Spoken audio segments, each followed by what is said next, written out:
भाजप, शिवसेना आणि राष्ट्रवादीकडून विधान परिषदेसाठी जोरदार लॉबिंग सुरू झालाय। कारण विधान परिषदेच्या 5 जागांसाठी 27 मार्चला निवडणूक होतीये।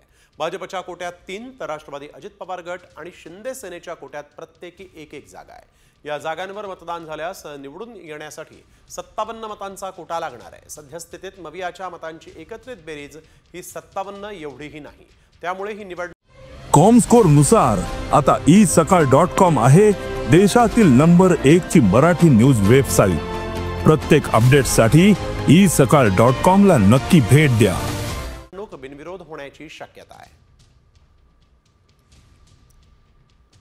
तर एक नजर टाकूयात ग्राफिक्सच्या माध्यमातून पाहूयात। राम सातपुते, जगदीश मुळीक आणि संदीप जोशी यांची नावे भाजपकडून चर्चेत आहेत। तर संजय किनीकर, प्रमोद जठार आणि केशव उपाध्याय यांचंही नाव चर्चेत आहे। तसंच सेनेकडून रवींद्र फाटक, शीतल म्हात्रे, चंद्रकांत रघुवंशी यांचं नाव चर्चेत आहे।